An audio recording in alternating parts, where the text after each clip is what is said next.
Let me ask you a question, random college football fan listening to or watching this show. Thanks for doing that, by the way. Do you know who the ACC contenders are in 2025? Do you have a short list in your head the way that presidential candidates get a short list for their VP slot?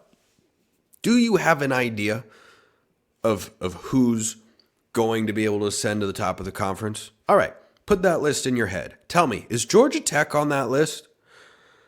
I tell you what, they should be. Give you a couple of reasons why. First of all, did you know the Yellowjackets are still expected to have Haynes King at quarterback this year? Yeah. If you can just keep him healthy, of course, hence the expected part of it. Because Haynes King has been around college football for a hot minute, as the kids say. He's going into his 6th season, but it's very simple how you got there. A COVID year, that doesn't count. A red shirt, that's just a red shirt. And this will be his 4th season. What do you know? If I asked you in the 11 games that he appeared in last year what Haynes King's passing numbers were with completion percentage, touchdowns, and interceptions, what do you think? What would you prognosticate, big, fundamental, not fundamental, big, fancy, but non-nautical term right there. What would you prognosticate his stats were? Would you put them in the 73% completion, 14 touchdowns, 2 interception range? Would you do that? Would you do? I bet you wouldn't. And you know what? That's okay. That's what I'm here to do. Help inform and educate the public about things that are important in the college football world. Haynes King being back at Georgia Tech is huge for the Jackets. Absolutely huge. By the way, he also ran for 587 yards and 11 touchdowns last year. 25 touchdowns accounted for in 11 games played. I've seen his name pop up from time to time on a dark horse Heisman list. Not crazy. I think most Heisman bets before the season are suckers bets. That's just my personal advice. You don't have to take that. You can do whatever you like. But mobile quarterbacks get a lot of attention because, wow, he throws and he runs.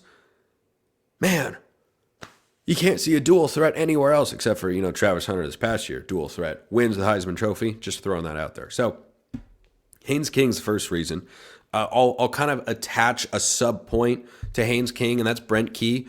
There are 2 things I love about Brent Key. Not just that after beating Florida State last year and sending their season into a death spiral, he just said, run the ball. It's why he said that. He knows exactly what he wants to be. Sometimes you watch a team or a program over several years and you feel, I don't know if they have an identity. Georgia Tech's an identity program. I know what they want to do. They want to run the ball a lot, and they want to do it with fly sweeps. They want to run their quarterback. They're not afraid to do it. They're just going to try and out-physical you. That's what they did to Florida State. Now, they made a big statement this past year in that game and ended up having a solid season. Maybe not the one they were hoping for, but can they build on that? Yeah, they absolutely can. When you bring back your starting quarterback in one of the most quarterback flux seasons where you've got turnover happening at the position all over college football, frankly, it feels like more than usual. Yeah, Georgia Tech can go out there and make a push to be in the top of the ACC. I haven't even gotten to their schedule yet, which is phenomenal for the Yellowjackets. But I like Brent Key. I like Haynes King. And Georgia Tech, don't forget, 8 overtimes. That's what the SEC champion Georgia Bulldogs, who did in fact win the SEC championship game last year, that's what they needed to beat Georgia Tech at home last week of the regular season. That's what it took to get it done in Athens. Georgia Tech had, I don't even know how to count that high many opportunities to win the game with one play, and they couldn't do it. But you know what? They were right there. They were right there from beating the SEC champions on the road. So, here's what's interesting about Georgia Tech's schedule. If they are what I'm basically hyping them up to be right now, we're going to know before the first month of the season is over if they are for real or if they're going to try and be Utah from 2021, who started the season 1-2 and then went on to win the conference championship in then the old school Pac-12. RIP. Georgia Tech opens week 1. You talk about non-conference games that are under the radar here. Look at this one. August 30th. That's a Saturday, 2025.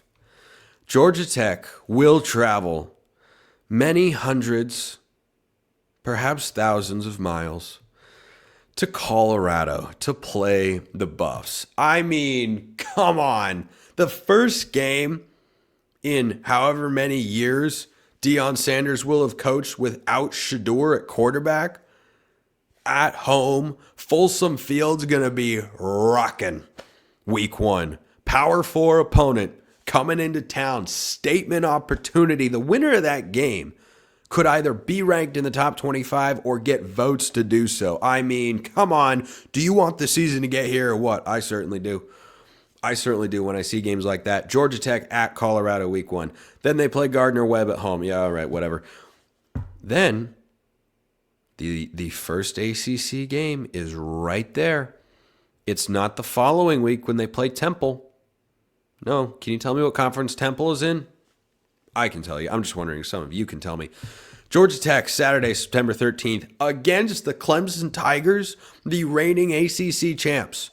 Now, I don't know who's going to be starting at quarterback for Colorado. Will it be Caden Salter? Will it be Juju Lewis? Time will tell. I know Cade Klubnik is starting for the Tigers. I know that Clemson team's going to be very good. That is the preseason ACC favorite. Now, this past year, Florida State was one of the favorites, preseason top 10 team. And you and myself and a bunch of other people didn't give them a chance, and what do you know? They found a way to go win the football game. That is as statement ready of a first 3 games as you're going to find anywhere in college football. A lot of teams ease into their schedule. You know, think Ole Miss the last couple of seasons or Michigan's non-conference slate before this past year when they played Texas at home. Those sorts of schedules are far too abundant in this sport.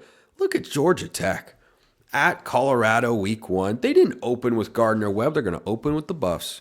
Bold strategy, Cotton. Let's see how it plays out for them. But then you get into ACC play.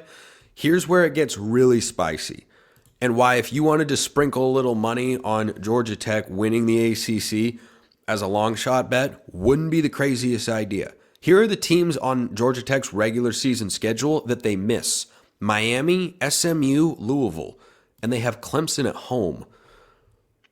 Their toughest ACC game on paper is October 18th when they go at Duke. That's a good team. That's a tough game. But the rest of the ACC schedule is Wake Forest, Virginia Tech, Syracuse, NC State, Boston College, and Pitt. It's not a gauntlet. You have skated 3 legitimate conference title contenders next year. The reigning ACC runners-up, Miami, who just won 10 games, Louisville, who could be poised for a bounce back. I mean, man, Georgia Tech's got a lot going for them. So if you look at the ACC championship picture and you leave out Georgia Tech, shame on you.